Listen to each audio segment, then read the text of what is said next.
Yang meninggal kagak pesan di sini, betul Pak? Dan coba kalau itu kejadian pada orang tua kita, seumpama dari Bekasi mau nengok itu ke Surabaya, meninggal seperti itu masih nanya, bukan warga saya, bukan penting mau transit tamu doang, bukan warga, masih dan perlu dipertanyakan keimanannya. Kalau masih begitu, tanyakan keimanannya. Beriman apa bukan begitu orang bertanya?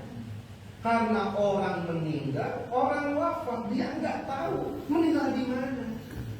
Maka di dalam hal ini al-istibab bina'il mauti, dianjurkan menyebarkan informasi duka kematian dan nggak usah nanya. Bila mana kita tahu, sebarkan saja melalui pengeras suara, sebarkan di grup-grup yang informasi, sebarkan dengan harapan banyak orang empati, simpati, mendoakan. Walaupun rasa duka itu sekarang zaman modern cukup dengan stiker doang. Inna nilai stiker udah dari 70 yang meninggal udah begitu teruskan lah. Minimal orang empati, simpati, mendoakan, itu yang pentingnya. Kita butuhnya stikernya. Kita butuhnya orang empati, simpati, merasakan duka. Bila mana orang sedih, kita ikut sedih. Minimal Fatihah gratis Pak, gak usah beli kuota, gak usah pakai internet. Al-Fatihah selesai. Mudah-mudahan almarhum husnul khotimah begitu. Kira-kira berat apa begitu? Maka al-istighbar bina'il mauta, sebarkan duka kematian. Kenapa? Boleh jadi nanti gilirannya kita. Bagaimana kalau kita meninggal, umpama pas meninggal, pastisan meninggal, mati lampu, la haula wala quwata. Toa masjid mati, toa mushola mati, handphone ngedrop semuanya. Ada yang meninggal, ada yang tahu kira-kira Pak meninggal. Coba kejadian yang meninggalnya kita begitu. Pas diinformasiin TKM, mushola mau masuk, cepret, wah hilang, mendadak mati lampu. Orang itu meninggal, mau assalamu, cepret mati, ya nggak jadi dulu assalamu doang. Warga kan bingung, apa itu ya? Assalamu doang, tuh bingung.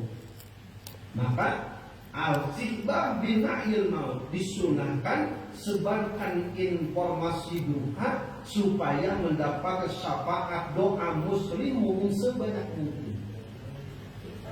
Kalau perlu, bukan hanya doa empati simpati. Rasulullah SAW pernah mensolatkan Raja Najasyi Ethiopia Al-Habsyah, seberang negara tangga.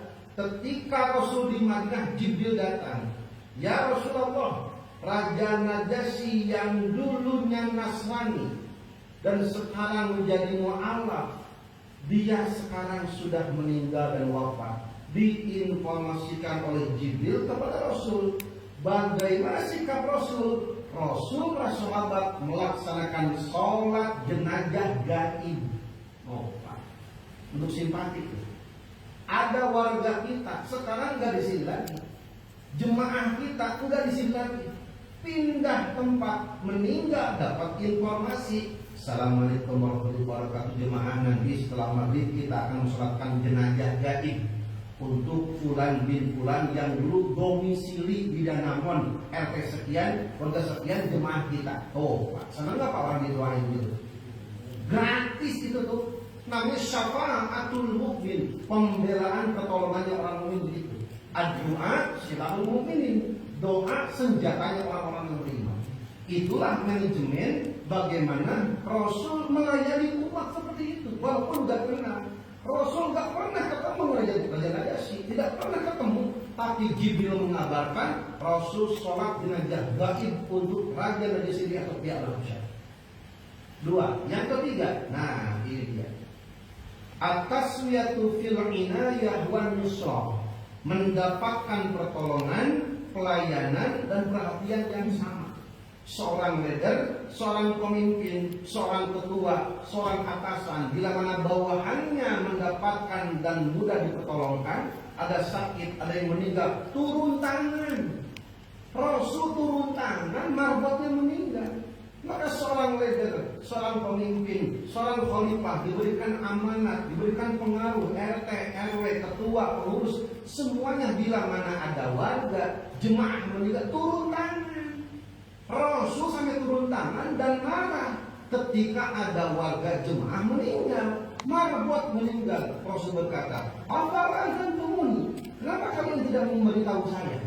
Rasul menunjukkan betapa kecewa menyesalnya sahabat tidak memberitahu. Dalam hal ini, at-taswiyatu fil inayah wan nusrah, mendapatkan pertolongan yang sama, perhatian sama, tanpa tebang pilih dan pilih kasih. Keluarkan anggaran, buat kriteria kelayakan. Ini kira-kira kalau sakit berapa kita bantu? Kira-kira kalau meninggal berapa kita bantu? Kenapa? Sebagai bentuk bela sungkawa, empati, simpati. Maka kaidahnya asyublu la yusgol, yang sakit jangan ditambah sakit, yang repot jangan ditambah repot, yang berduka jangan ditambah duka, yang sedih jangan ditambah sedih. Ringankan kesedihan mereka, bantu. Maka seyogianya tetangganya yang sensitif inisiatif, yuk kita bantu. Warga kita meninggal, apa yang kita perlu? Semuanya itulah sunnah manajemen yang dicontohkan oleh Rasulullah SAW. Jangan sampai orang yang berduka direpotkan. Kenapa? Tetangganya, saudaranya, kiri kanan tutup mata, masa muda gak mau tahu. Rasul sampai turun tangan menunjukkan betapa tingginya empati, simpati. Kenapa? Manusia itu insan sosial, bertetangga, bermasyarakat. Maka dalam hal ini at-taswiyah fil inayah wan nusrah. Yang keempat, hikmah daripada kejadian ini, al-ihtiraj an sukhriyatil iqtisadiyah, tidak menyepelekan, tidak meremehkan, dan tidak memandang rendah apapun profesi seorang. Mentang-mentang marbot yang meninggal nggak dikasih tahu Rasul, mentang-mentang marbot yang meninggal udah dikasih informasi ke warga, umpam begitu ya, yang mungkin cuma marbot ini. Jangan diduga, boleh jadi mereka yang kita anggap ini lebih mulia daripada kita. Kita pakai jas, pakai dasi, boleh jadi orang yang di pinggir jalan yang kulitnya kebakar, gosong, menjadi kepanasan, mereka lebih mulia daripada kita. Betul-betul, Pak. Jangan menganggap remeh profesi apapun.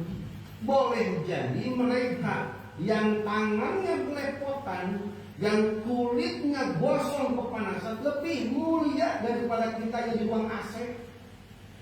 Kenapa? Mereka murni kerja. Boleh jadi kita punya permainan tangan, betul.